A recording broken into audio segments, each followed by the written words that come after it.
Welcome to the world of science fiction, where extraordinary tales come to life. Enjoy the journey.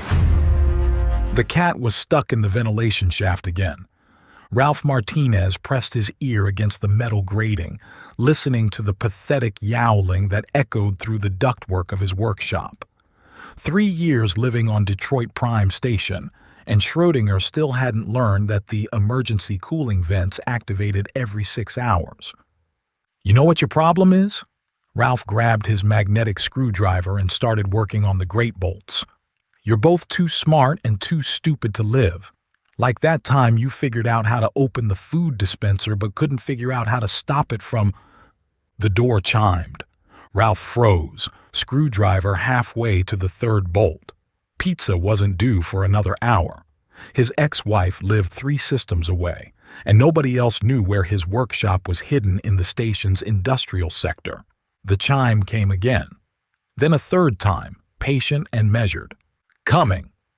He wiped grease-stained hands on his coveralls and trudged to the door, already preparing his speech about not needing whatever religion, insurance, or timeshare someone was selling. The door slid open. A woman stood in his doorway, purple-skinned, elegant in the way that made Ralph suddenly aware of the engine oil under his fingernails. Her silver hair caught the harsh corridor lighting and somehow made it beautiful. But it was her eyes that held him, violet dark and carrying the kind of exhaustion that lived in bones, not just beneath them. Beside her, a little girl peered up at him with the same purple skin but hair like liquid mercury. She clutched a stuffed creature that might have been a rabbit if rabbits had 6 legs and came in neon blue. "Mr. Ralph Martinez?" The woman's accent was musical, each word carefully chosen.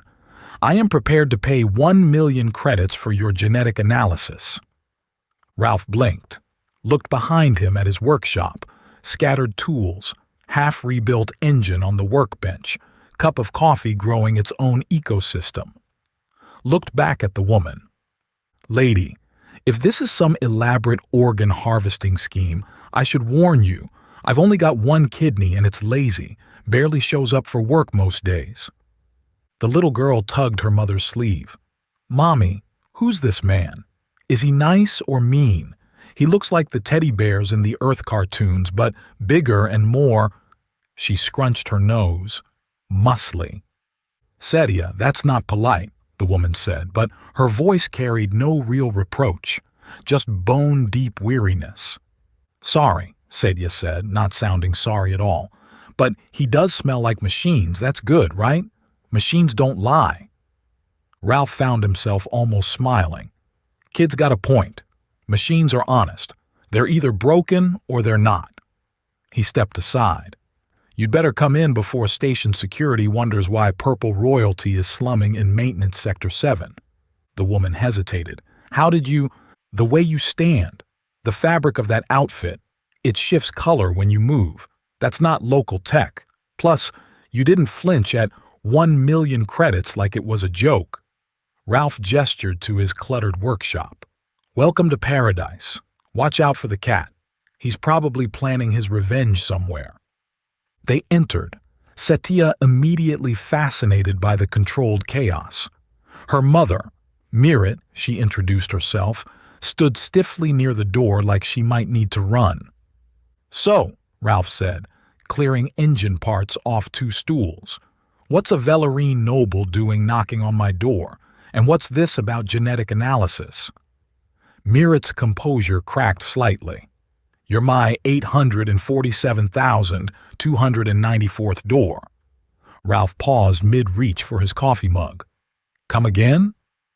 "I've been searching for 3 years, every human in the registered systems, looking for a specific genetic marker." She pulled out a medical scanner, its smooth surface reflecting Ralph's confused face. "The doctors call it the chaos adaptation gene. Apparently, only 1 in 10 million humans carry it." "And you think I won the genetic lottery?" Ralph snorted. "Lady, I can't even win a coin flip." "Mommy gets sad when people say no," Sedia announced, now investigating Ralph's tool collection. "She doesn't think I notice, but I do. Her shoulders do this thing." The girl demonstrated, A subtle slump that was painfully accurate. Mirit's shoulders did exactly that thing. "Sedia, please don't touch," she started, then stopped. "Actually, touch whatever you like. It won't matter tomorrow." Something cold settled in Ralph's stomach. "What won't matter tomorrow?" Mirit met his eyes. "May I scan you? Please. I'll pay whether you have the marker or not, for your time." Ralph studied her face, the desperate hope barely held in check, the exhaustion that went beyond physical. He'd seen that look before, in the mirror, after the divorce, when he'd realized fixing machines was easier than fixing people. "Sure, but I want to know what this is about." Mirit activated the scanner, running it over Ralph's hand. The device hummed, processing. She spoke without looking at him. "Sedia has a condition, chronic temporal memory syndrome. Every time she sleeps, her mind resets to a specific point, 2 years ago." "Wait." Ralph looked at the girl, who was now making two wrenches have a conversation with each other. "She doesn't remember anything past. She wakes up every morning thinking she's 6 years old. She's 8 now." Mirit's voice was steady, practiced. "She doesn't remember yesterday, or the day before, or the 730 days since the condition started." The scanner beeped. Mirit's hands trembled as she read the display. Then she sank onto the stool, covering her face. Her shoulders shook, not with sadness, but with something Ralph recognized as relief so profound it was almost painful. "You have it," she whispered. "You actually have it." Sedia abandoned the wrenches and wrapped her arms around her mother's waist. "Mommy, why are you crying? Did the machine man say something mean?" "No, baby. He said something wonderful." Ralph's throat felt tight. "So what now? How does my genetic jackpot help her?" Mirit composed herself, though tears still tracked purple-tinted paths down her cheeks. "Your gene produces a protein that can repair the neural pathways her condition damages. With regular treatments derived from your DNA, she could form new memories again." "Then let's do it. Where do we go? What do you need?" "It's not that simple." Mirit's voice dropped. "The process takes time. Weeks of preparation, careful extraction, synthesis, and Setia." She touched her daughter's silver hair gently. "The doctors say she has less than a year. Each reset damages her brain further. Soon, she won't even remember her 6-year-old memories." Ralph watched Sedia return to playing with his tools, humming something that sounded like a Velarine lullaby mixed with an Earth commercial jingle. "What are the risks? To me, I mean." "Minimal for the extraction, but you'd need to stay close during the treatment period. The proteins degrade quickly. We'd need fresh samples every few days." Mirit hesitated. "I'm asking you to put your life on hold for a stranger's child." "3 questions," Ralph said. 1. Will it hurt her? 2. What's your success rate? And 3. What kind of pizza do you have on your planet?" Mirit blinked. What? "Look, if I'm going to save a kid's life, I need to know the important stuff. Pain level, probability, and food options." He managed a crooked grin. "I'm a simple man with simple needs." "You're serious? You'll help us?" "Lady, Mirit, you knocked on 800,000 doors. That's..." Ralph did quick math. "About 700 doors a day for 3 years. Every single day. No breaks." He looked at Sedia, who had discovered his box of spare bolts and was sorting them by size with intense concentration. Anyone who loves their kid that much deserves a yes. Mirit stood abruptly and crossed to the window, looking out at the industrial sprawl of the station. "The treatments would need to happen at my residence. I have medical facilities there." "Fancy digs?" "I own the Talon Trading Consortium." Ralph choked on nothing. "The Talon, that's the biggest shipping company in 3 systems. 5 systems, actually." She turned back to him, and for the first time, he saw a hint of humor in her eyes. "Is that a problem?" "I just agreed to help a billionaire. My socialist grandfather is spinning in his grave. Ralph rubbed his face. When do we start? Now, if possible. Everyday matters. A loud yowl from the ventilation system interrupted them. Sedia jumped, looking around with wide eyes. What was that? Is there a monster? That's just my cat, Ralph said, grabbing his screwdriver again. He's stuck. Again. You have a cat? Sedia's entire face lit up. A real Earth cat? Can I see? Please? I promise I'll be gentle. I know all about Earth animals from my... She stopped, confused. From something. I know about them from something. From your books, sweetheart, Mirrit said softly. You love books about Earth animals. I do? Sedia considered this. That makes sense. Books are good. Ralph finally got the grate open. A massive orange tabby tumbled out, landing with surprising grace for something that looked like a hairy bowling ball with legs. Schrödinger looked around with supreme indifference as if getting stuck had been his plan all along. Sedia gasped. He's so orange and fat and perfect. His name's Schrödinger, Ralph said. And he's not fat, he's dimensionally enhanced. Can I pet him? If he lets you. Fair warning. He's particular about... But Schrödinger was already rubbing against Sedia's legs, purring like a broken engine. The girl dropped to her knees, gently stroking his fur with the kind of reverence usually reserved for religious artifacts. He likes me, she announced unnecessarily. Traitor, Ralph muttered to the cat, who ignored him completely. Mirrit watched her daughter with an expression Ralph couldn't quite read. She's always been gentle with animals in her books and toys. Even when she couldn't remember yesterday, she remembered to be careful. Natural instinct, Ralph said. Some kids just know how to be gentle. Is that what you think? That she's naturally good? Kid who instinctively knows how to approach a cranky cat? Yeah, good people. Ralph started packing tools into a bag. Give me an hour to close up shop and grab some clothes. Gotta leave notes for my customers. I can compensate them for the delay. With your monopoly money? Ralph shook his head. These are my regulars. They trust me to fix their ships, not to run off with purple princesses. I'm not a princess, Mirrit said, but there was something lighter in her voice now. Mommy's a duchess, Sedia supplied helpfully, still devoted to the cat. Or maybe a countess, something with a S at the end. Duchess it is then. Ralph found himself looking at Mirrit longer than strictly necessary. Even exhausted, even desperate, she held herself with a grace that made his workshop feel smaller and shabbier. So, Duchess, you going to tell me why you kept knocking? After that many rejections, most people would have hired someone else to do it, or used a computer database. Mirrit was quiet for a moment. Every door could have been the right one. I couldn't risk missing it because I was tired, or discouraged, or because I delegated the most important task of my life to someone else.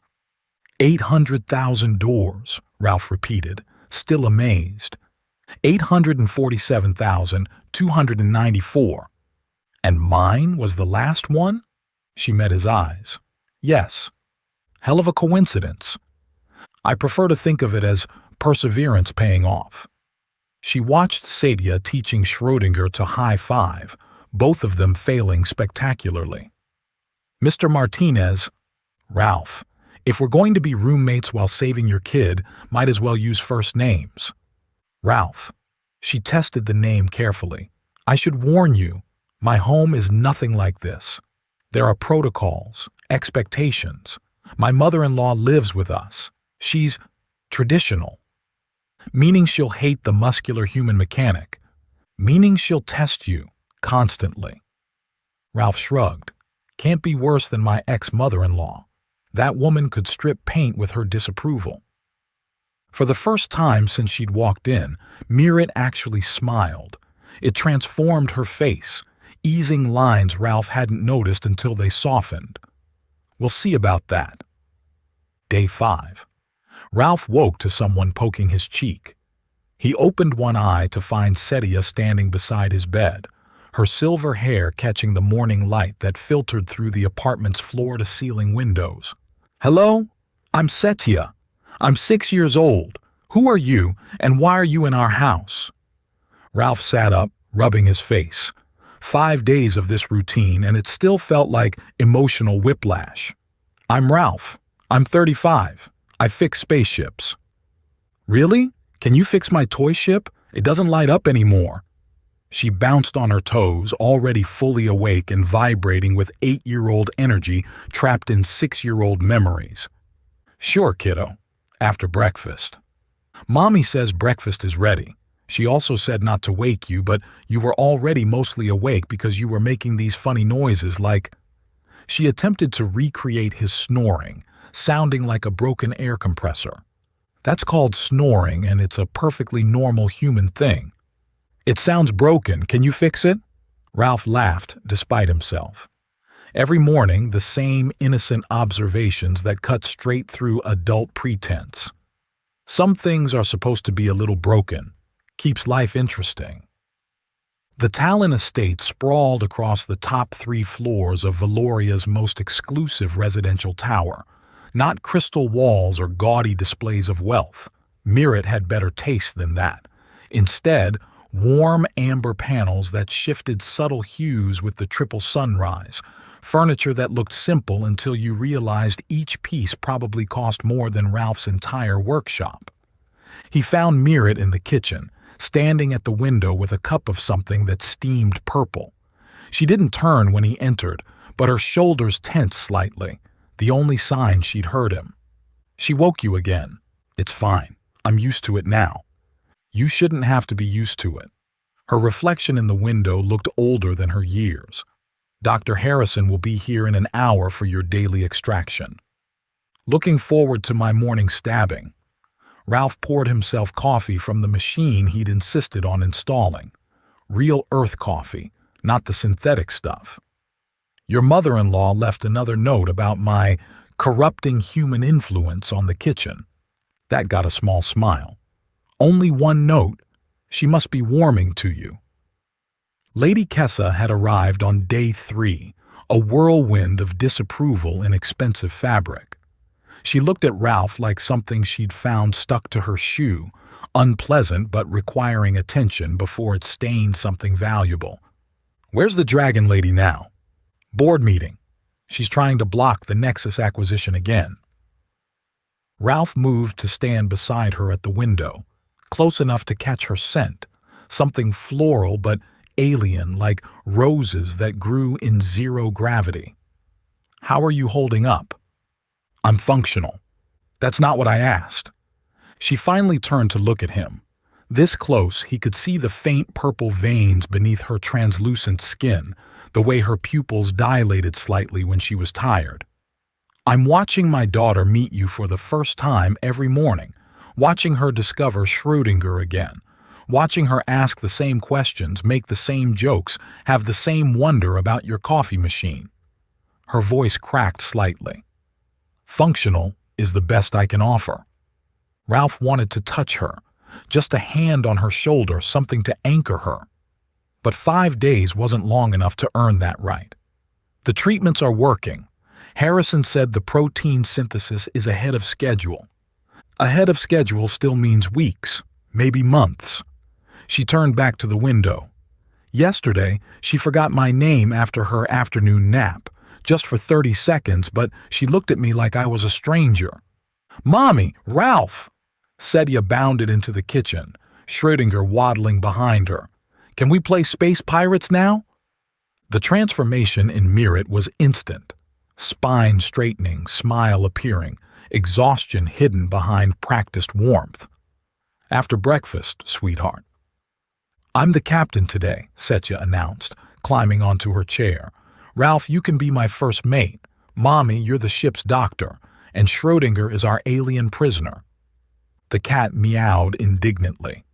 "I don't think he likes being the prisoner," Ralph said. "Then he can be the ship's cat, but he has to wear an eye patch." "All the best space pirates have cats," Ralph agreed, earning a giggle from Setya and an almost smile from Mirrit. Day 12.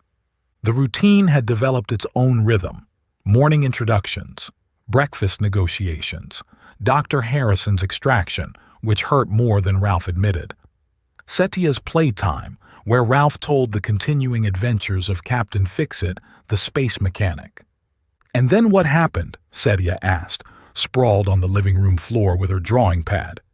"Well, Captain Fix, its ship was surrounded by the evil void wasps. The purple ones or the green ones?" Ralph paused. He'd never mentioned colors before. "How did you know about the colors?" Setia frowned, looking confused. "I don't know. I just knew. Is that weird?" "Not weird at all," Mirrit said quickly from the doorway. "Sometimes we know things without remembering how we learned them." But Ralph caught the hope in her eyes. Maybe the treatments were working faster than expected. "Uncle Ralph," Setia said suddenly, looking up at him with those large violet eyes, "why are you sad? You have the same eyes as Mommy when she thinks I'm sleeping." Ralph's throat tightened. The kid was too perceptive, even with a scrambled memory. Sometimes grown-ups get sad about things that haven't happened yet. That's silly. If they haven't happened, why be sad? Because grown-ups are silly sometimes. Then you should stop being grown-up. She returned to her drawing with the simple confidence of a child who'd solved the world's problems. There. Fixed it. That night, after Setia was asleep, Ralph found Mirrit on the balcony. She'd been crying. He could tell by the faint stains on her cheeks that caught the light from Valoria's 3 moons. "She's getting worse," Mirrit said without preamble. She remembered the void wasps being colored, and forgot her grandmother exists, forgot that she lived on a planet before the station, forgot her favorite toy's name. Mirrit gripped the balcony railing. 2 steps forward, 3 steps back. Ralph moved beside her, their shoulders almost touching. "Tell me about the doors." "What?" "The 800,000 doors. Tell me about them." Mirrit was quiet for so long he thought she wouldn't answer. Then, "Dr. 1 was on Earth, New Tokyo, a businessman who laughed at me. Dr. 50 was a mechanic on Luna who tried to sell me fake gene therapy. Dr. 5000 was a priest who said it was God's will." She closed her eyes. "Dr. 100,000 was a woman with 3 kids who cried when I told her why I was there.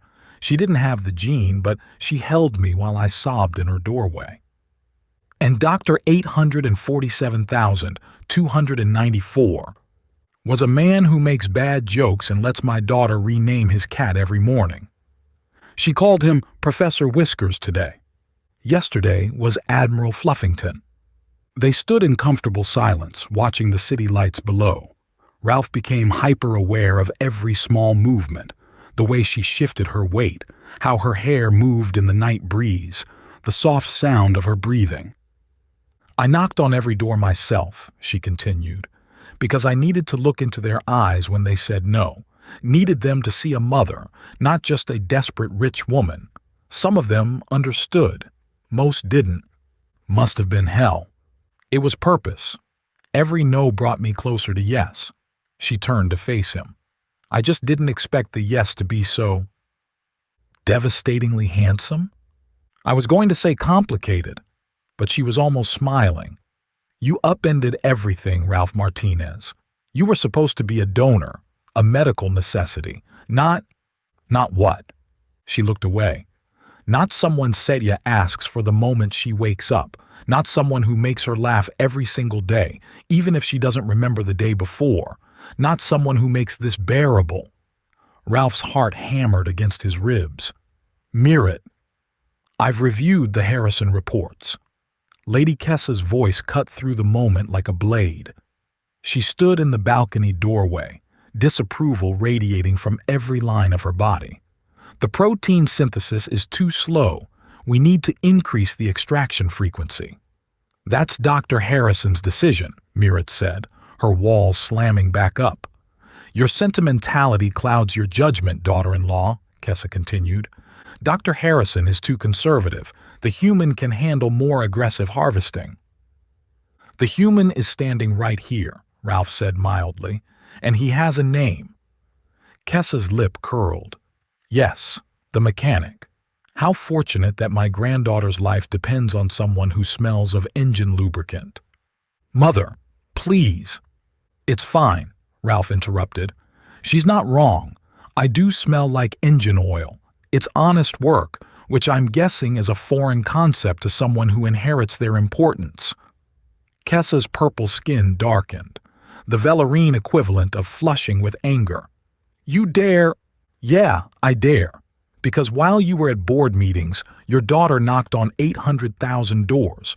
While you were protecting the family portfolio, she was breaking her heart every single day for 3 years. So maybe climb down off that high horse before you break your neck. The fall's longer than you think. Silence stretched between them, taut as a wire. Then Kessa laughed, a harsh, bitter sound. You think you understand us? You've been here 12 days. Long enough to know Setia deserves better than a grandmother who sees her as a liability to the family reputation. How dare... Mother! Mirit's voice was steel. Leave, now. Kessa looked between them, her expression unreadable. The Torok Consortium knows about the human. They'll try to leverage this. She swept back inside, leaving Ralph and Mirit alone. You shouldn't have antagonized her, Mirit said, but there was no reproach in it. Someone needed to. She's grieving too. Setia was her hope for the family legacy. Now she's a kid who needs help, not a legacy. Mirit studied him. You really don't care about the money, do you? Should I? Most humans would. 500 billion credits is... Numbers on a screen. Setia's real. Ralph ran his hand through his hair. Look, I grew up fixing things. Cars, computers, spaceships, but you can't fix people the same way. They're not machines with broken parts you can just replace. Then what are they? Complicated, messy, worth the effort anyway.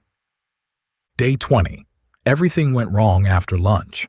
Setia had been playing with her toys, telling Schrödinger elaborate stories about their adventures. Ralph was in the kitchen, arguing with the food synthesizer about the proper consistency of peanut butter. Mirit was in her office, fighting another hostile takeover attempt. Then the scream. Ralph ran, finding Setia curled in a ball on the living room floor, tears streaming down her face. Where's my mommy? Where is she? Who are you? Where am I? She'd taken a 10-minute nap. 10 minutes, and everything was gone. Hey, it's okay. Ralph knelt beside her, careful not to touch. Your mom's coming. She's just in the next room. I don't know you. Get away! She scrambled backward, eyes wide with terror. Mirit burst in, dropping to her knees. Setia, baby, it's me, it's Mommy. You're not my mommy. My mommy doesn't have those marks on her face. She meant the stress lines, the exhaustion that had aged Mirit 2 years and 2 weeks. Ralph watched Mirit's heart break in real time, watched her swallow the pain and keep her voice steady. I am your mommy. You're 6 years old. Your favorite color is blue like Earth's ocean. You love stories about space pirates. Your best friend is a cat named Schrödinger. Setia spotted the cat, who'd padded over with feline concern. Shro! She grabbed him, burying her face in his fur. The cat for once didn't protest, just rumbled with purrs while a confused, terrified child clung to him. See? Ralph said gently. Schrödinger knows you. Cats have excellent memories. Setia peeked at him over the cat's bulk. You know my cat? We're roommates. He steals my socks. That got a tiny, watery giggle. Cats don't wear socks. This one tries to, fashion-forward feline. Slowly, painfully, they coaxed her back. But Ralph saw the toll it took on Mirit, saw her slip away to the bathroom and heard the muffled sobs through the door. When Dr. Harrison arrived for the evening extraction, his face was grim. The degradation is accelerating. We need to discuss options." "What options?" Mirret demanded. "Increasing the extraction frequency. Triple sessions daily." Ralph flexed his already sore arm. "Will that speed up the treatment?" "Potentially, but the risk to you increases exponentially. Your immune system could collapse, permanent nerve damage, possibly worse." "Define worse." "Death, Mr. Martinez. There's a 15% chance the aggressive extraction could trigger complete organ failure." Silence fell over the room. "Then we find another way," Mirret said immediately. "There is no other way," Harrison replied. "Not in the time frame we have." Ralph looked through the doorway to where Sedia was teaching Schrödinger to paint with his paws, leaving purple prints across paper. Tomorrow she wouldn't remember this, wouldn't remember the joy on her face when the cat cooperated. "Do it." "Ralph, no. It's not your choice, Mirret." He met her eyes. "It's mine, and I choose to try." "You could die."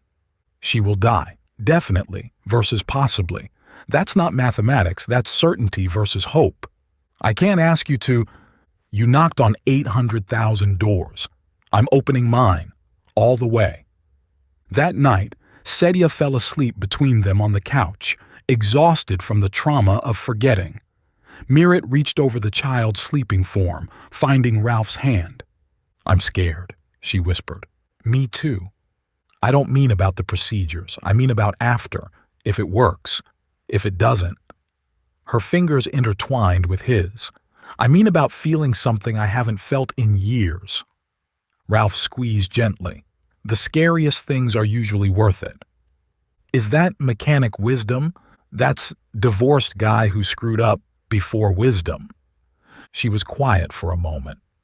"What if I told you the Torok Consortium made an offer, my entire company, for guaranteed treatment from their medical division?" "I'd ask why you haven't taken it."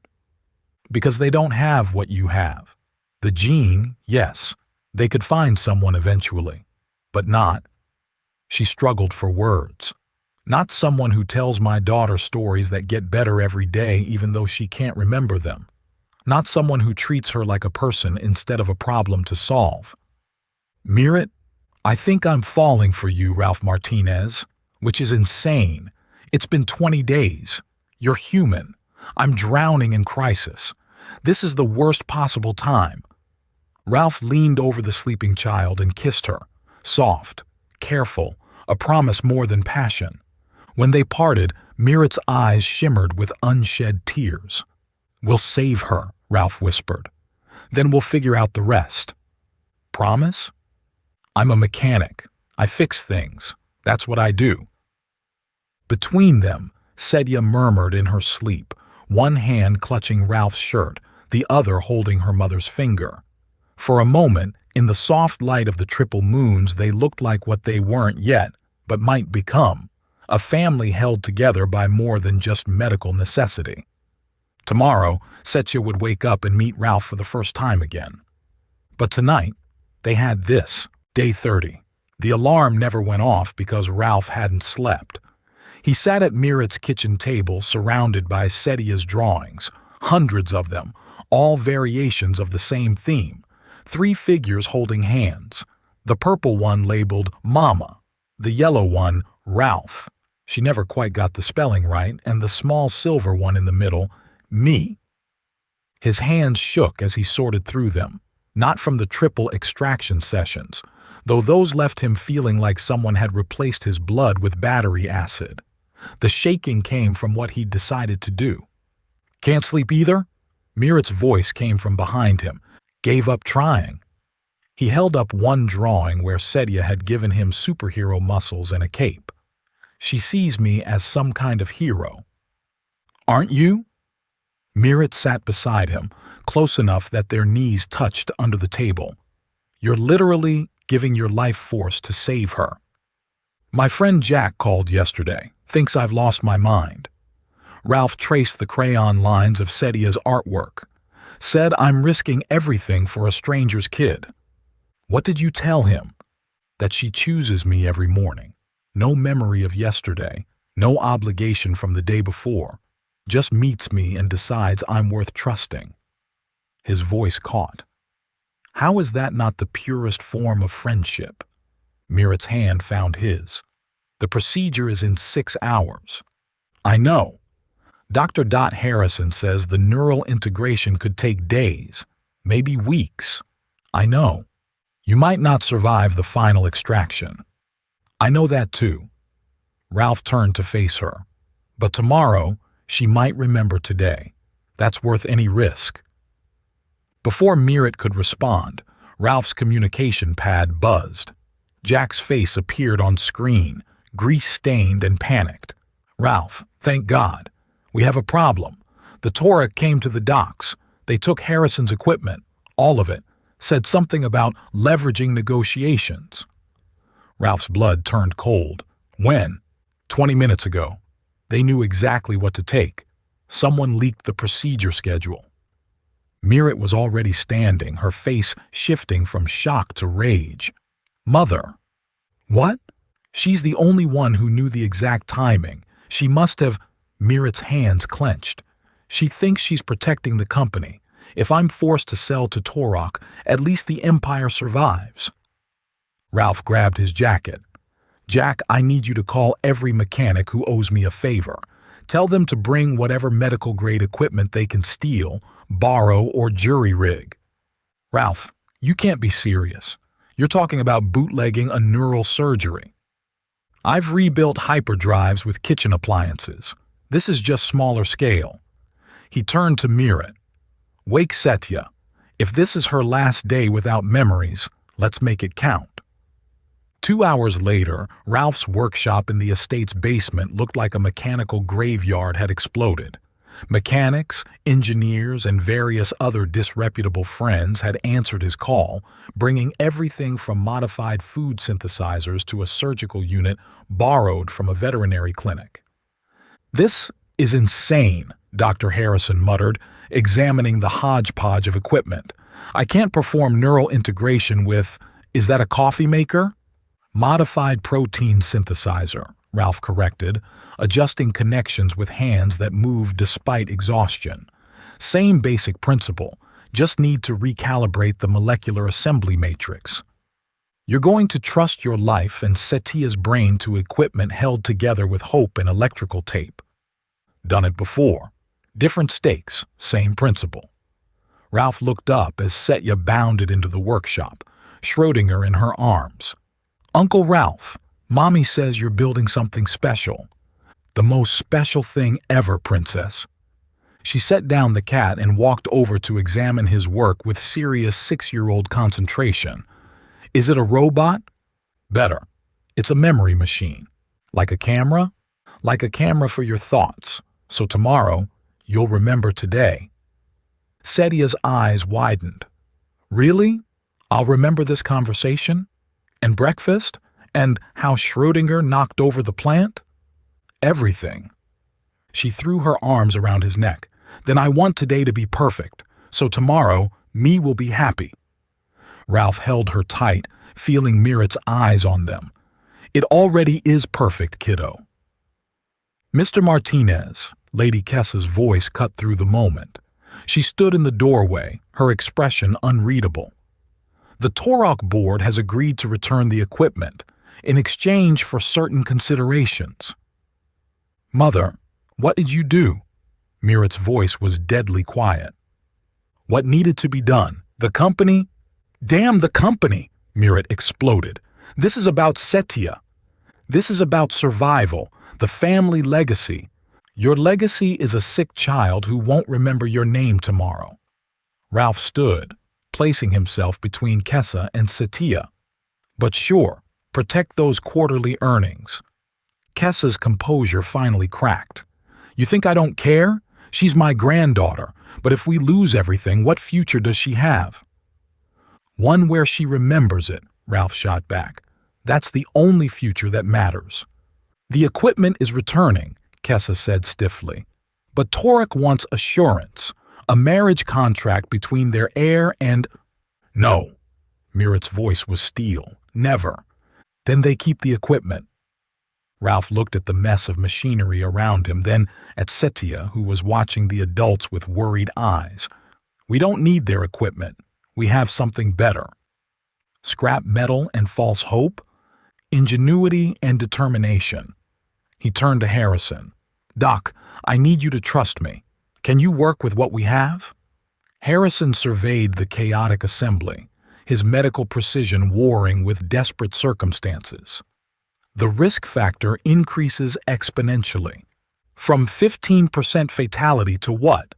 40, maybe 50. The room went silent. Coin flip, Ralph said finally.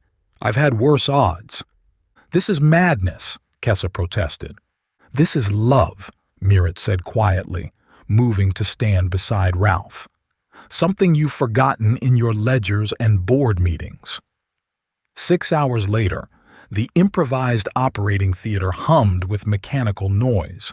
Ralph lay on a table that had started life as a cargo loader platform, neural inductors cobbled from gaming headsets pressed against his temples. Setia was on a proper medical bed beside him. That much, at least, they hadn't compromised on. If something goes wrong, Mirret started. Nothing will go wrong, Ralph interrupted, though the IV in his arm trembled with his pulse. I'm too stubborn to die, and Setia's too stubborn to stay forgotten. Ralph, but if something does, he continued, finding her hand, tell her every day that I was her friend.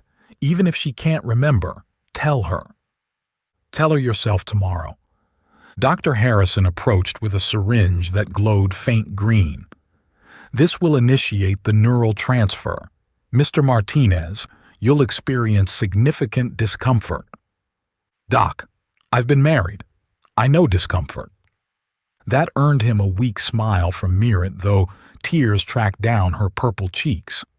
Uncle Ralph? Setia's voice was small from her bed. Will it hurt?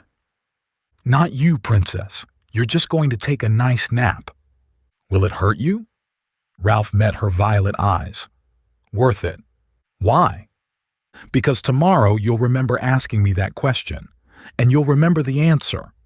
Harrison administered the sedative to Setia first. As her eyes fluttered closed, she whispered, See you tomorrow, Uncle Ralph. See you tomorrow, kiddo. The neural transfer began like lightning crawling through his veins. Ralph gritted his teeth as the improvised equipment pulled at his genetic material, restructuring it in real time, feeding it through jury-rigged processors into the integration matrix they'd built around Setia's bed. Hours blurred. Pain became a constant companion, background noise to the memories that flickered through his consciousness. Not his memories, but ghost impressions from the transfer. Setia at 4, laughing at butterflies. At 5, crying over a broken toy. At 6, meeting him for the first time, over and over, 30 iterations of the same introduction, each one slightly different but all ending with her trust. Neural integration at 60%. Harrison's voice seemed to come from very far away. 70, 80. Mr. Martinez, your vital signs... Keep going, Ralph gasped. Your cardiac rhythm is erratic. Keep going. Through the haze of pain, he heard Mirret praying in Velarine, musical syllables that meant nothing and everything. Felt her hand in his, anchor point in a storm of sensation. 90%, 95, integration complete, beginning stabilization protocol. The makeshift equipment screamed warnings. Sparks flew from the modified coffee maker. The cargo loader platform shuddered, and Ralph's heart stopped. He's crashing, Harrison shouted. I need... Save them both, Mirret screamed, grabbing the doctor's arm. Don't you dare let him die, please. I can't do both simultaneously. Then stabilize him. Just keep him alive long enough. Her voice broke. I can't lose them both, please. He made his choice, but I'm making mine. Save them both. The longest 30 seconds of Ralph's life, or death, passed in peculiar clarity. No white light, no life flashing before his eyes. Just the thought that tomorrow a little girl would remember today, would remember him. Worth it. Then Jack appeared with defibrillator paddles he'd ripped from an emergency shuttle, and the world exploded back into painful, beautiful existence. Ralph gasped, jackknifing upright, every nerve screaming, "Easy, easy!" Harrison pushed him back down. "Your system is in shock." Setia. "The protocol is complete. Now we wait." 20 hours. 20 hours of Setia not waking up, machines breathing for her, neural activity minimal. 20 hours of Mirret not leaving her daughter's side, of Ralph forcing himself to stay conscious despite Harrison's protests. 30 hours. The mechanics who'd helped create the impossible machine maintained their vigil, taking shifts to monitor equipment held together by determination and duct tape. 36 hours. "Ralph," Mirret whispered, exhaustion making her voice raw. "She's not. She will. The scans show minimal higher function. She's stubborn, gets it from her mother. What if we failed? What if I lose her completely?" Ralph dragged himself from his chair, every movement agony, and sat on Setia's bed. "Hey, Princess. Uncle Ralph here. Got a story for you. Once upon a time, there was a little girl who forgot every day, but she was so special that her mom knocked on 800,000 doors to find help, and behind the last door was a grumpy mechanic with a fat cat. Nothing. The mechanic wasn't brave or smart or special, but the little girl chose him every morning to be her friend. 30 times she met him, and 30 times she decided he was worth knowing. Even though she couldn't remember, some part of her knew. That's not forgetting, Princess. That's choosing. And tomorrow I'll remember choosing." The voice was hoarse, barely a whisper, but it was Setia. Eyes still closed, but definitely, impossibly awake. "Setia," Mirret lunged forward. "Baby?" Setia's eyes opened slowly, focusing with difficulty. "Mama? Why are you crying? Did something bad? Wait." Her eyes widened. "I asked you that yesterday, after breakfast. After the breakfast with the pancakes that Uncle Ralph burned, and the day before with the cereal, and before that with the—" Her voice rose in wonder. I remember everything." The room erupted, mechanics cheering, Harrison checking monitors with shaking hands, Mirret sobbing while holding her daughter. But Setia only had eyes for Ralph. "You kept your promise." "Always do, kiddo." She threw her arms around him and he ignored the pain because this was worth everything. 6 months later, Valoria. The garden sprawled for acres, earth roses growing beside Velarine singing flowers, a weird harmony that shouldn't work but did, like everything else about their improvised family. "Dad? Daddy? Papa Ralph?" Setia's voice rang across the garden. She'd tried every variation of father in 3 languages before settling on rotating through them all. "Schrödinger is stuck in a tree." "Again?" Ralph looked up from the engine he was rebuilding.